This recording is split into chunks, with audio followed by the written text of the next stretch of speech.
Estabas en el intermedio, Raimundo, elaborando una teoría de lo más interesante, que llamé de la olla de presión, que no se hacen responsables de lo que ocurre en un país cuando silencian a la sociedad y cuando la gente pierde canales de expresión.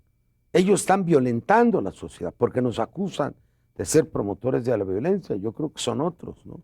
Claro. Cuando a la gente la dejan sin escapatoria. Quisiera explicarle eso al público. Sí, yo he dicho que existe en México una polarización que viene de antes de la elección del 2 de julio. Así es. En la campaña. Luego el fraude. Luego la reforma a la ley del ISSSTE, otra pieza más del consenso de Washington. Y ahora van sobre el petróleo. Y anuncian que después irían la reforma por laboral. La reforma laboral. Así es. Nos ocupamos del programa da la impresión de que están en la lógica de que tuvieran un poder legítimo con 70% de aprobación y que pueden imponer prácticamente un nuevo pacto social, llevando a la basura el Estado comprometido con la justicia social en este país. O con los intereses de México. Sí, entonces tenemos un problema porque es una clase política insensible que está llevándonos a una confrontación de magnitud insospechada. Nadie la prevé, pero con poquito de andar con la gente, el reclamo es tremendo. Y el PAN se niega en la Cámara a votar una reforma para limitar los salarios de los servidores públicos. Que es terrible. O sea, hay muchos asuntos que podrían, digamos, canalizar la irritación social, pero que no las aprueban. Ejercen actos de autoridad extrema sin tener esa autoridad. Así es. Y si nos cierran los medios de comunicación para que nos expresemos en este tiempo, los que no estamos de acuerdo, yo no sé qué quieran. Y ¿sabes qué es lo peor? Lo que, para lograr eso, lo que necesitan es uniformidad. Entonces esa tentación uniformadora de los medios ha generado, por lo menos en el último año, 2 casos en donde la gente ha reaccionado muy visceralmente. Es el caso de Gutiérrez Vivó y el caso de Carmen Aristegui, que hay que mencionarlos porque están en este contexto. No se puede explicar la salida al aire de Gutiérrez Vivó durante un tiempo, ni la salida al aire de Carmen Aristegui de la W, sin el hecho de que se convirtieron en puntos de referencia de la opinión pública porque eran de los pocos que abrían los micrófonos de una manera plural y que no estaban buscando uniformar la agenda informativa y que nada más existiera la versión de un solo lado. Ahora lo pretenden hacer, y debo decirlo con toda crudeza, con los medios públicos. Les resulta incómodo que exista. Entonces ahora va a haber el caso Muñoz Ledo. O puede existir el caso Muñoz Ledo. No, espero que no. No, pero sí. En la sabiduría y benevolencia de los patrocinadores.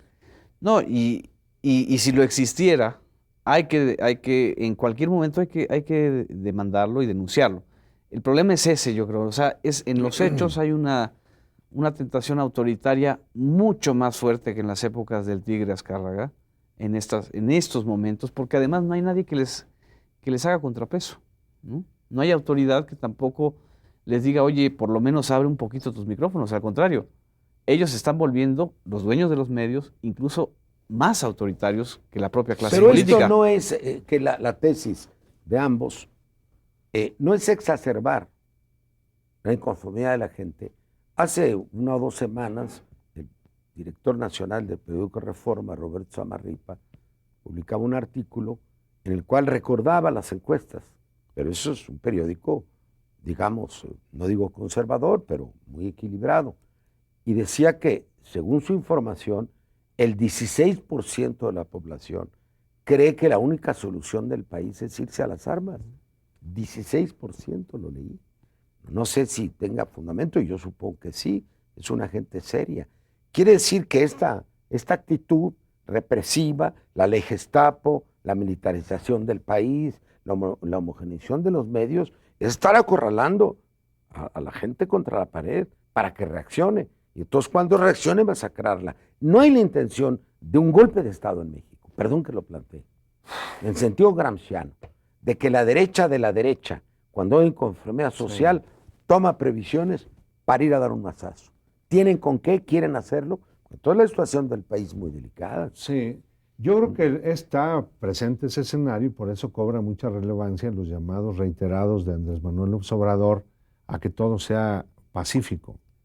Pero pacífico no quiere decir que haya pasividad, sino quiere decir movilización enérgica, pero cuidando de no provocar la violencia. Porque efectivamente ni la provocación. Da la impresión de que se quiere implementar, impulsar una provocación. Yo creo que la reforma energética en este momento es una provocación. Se lo decía la prensa hoy en la mañana. Es una provocación porque está clarísimo que la población mexicana no quiere esa reforma. Que la población mexicana considera eso como una pieza central del pacto social que nos mantuvo en paz 70 años. Son valores de la nación. Son valores de la nación. Fíjate, ¿Puede un Congreso, Porfirio, atentar contra un valor de la nación, aunque tengan mayoría? Yo digo que no. Si quieren hacer eso, convoquen un Congreso Constituyente. O un referéndum. Y hagan campaña con esa tesis, a ver cuánta gente vota por ellos. Pero ahorita el Congreso de la Unión no tiene un solo legislador que haya hecho propaganda diciendo que iban a entregar el petróleo a los extranjeros. Y ahora quieren votarlo. Y llegado a este punto de crisis, ¿no convendría convocar un Congreso Constituyente? Algunos ideólogos de la derecha, como Enrique Krause, hombre distinguido e inteligente, se ha estado ocupando constantemente en escritos y me acusa como un incitador a la violencia, cuando le digo que se trata de algo pacífico.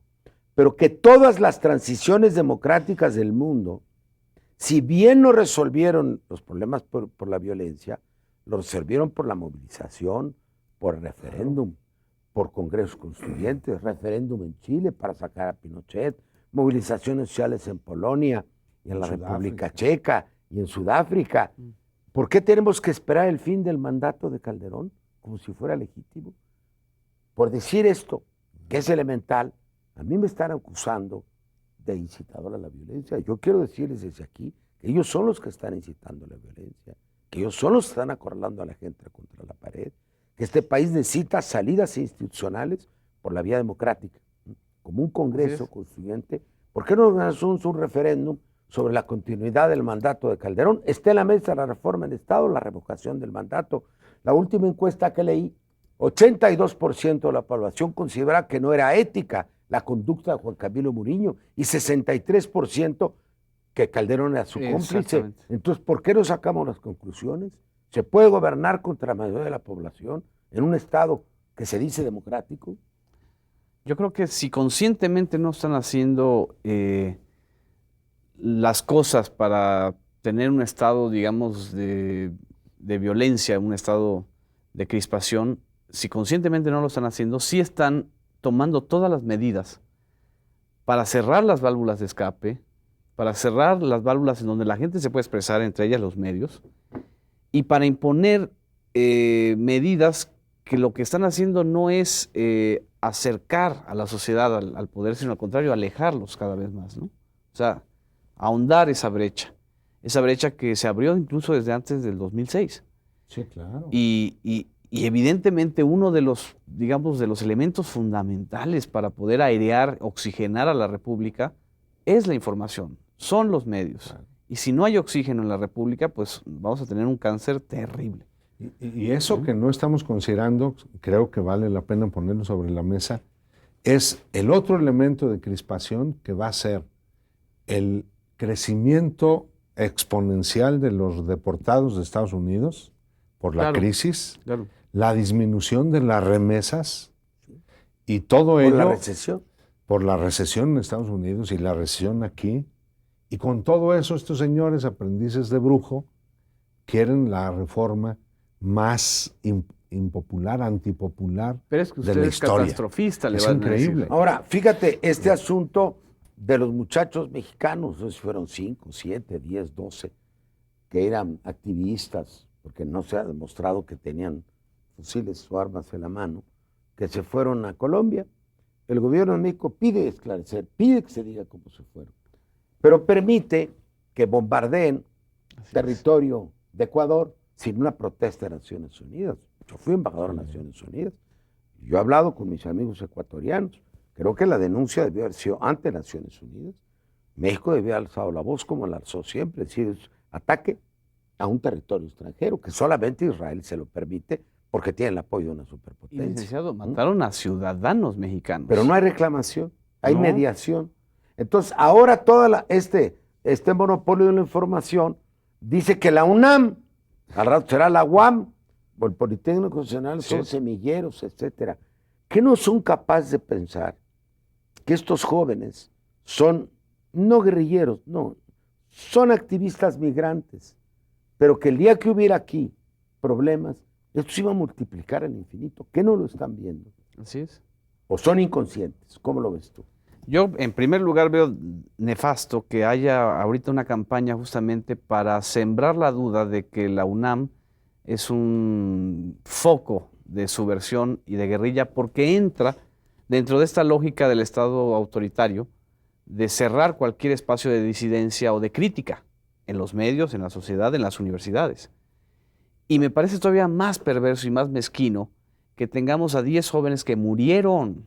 Es decir, están ahí los amanuenses del poder escribiendo que hay que investigar que cuáles eran las razones profundas de estos jóvenes, y ni uno de ellos se ha condolido con los familiares o ha dicho que ya son jóvenes muertos, asesinados por un ejército de Colombia, pero sí quieren sembrar la duda y volver un tema policial. Vamos a tener alguna conversación sobre este tema. ¿Quisieras añadir algo, Raimundo? Porque el tiempo se nos ha acabado. No solo llamar a la responsabilidad en el poder, en las élites económicas, en los medios y a toda la población. Yo creo que la República Mexicana está en grave riesgo. Muchas gracias, Raimundo. Siguen hablando justamente de las universidades, maestros, alumnos, se los agradezco, porque quieren tener copias de este programa. Hemos establecido un sistema modesto, debo decirlo, que es que si llevan ustedes un disco virgen, no tenemos recursos, pues les damos una copia de cualquier programa. ¿Cuántos llevamos? ¿Como 100 programas, 120? 102 programas. La dirección a la que se pueden dirigir es San Francisco número 12, planta baja, Colonia del Valle, Delegación Benito Juárez.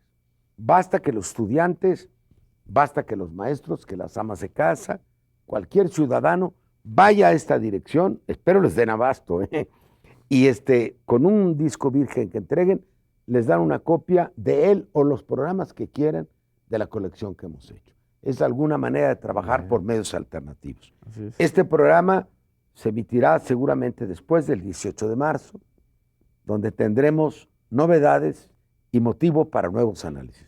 Muchas gracias, Genaro. Muchas gracias, Muchas gracias, Raimundo.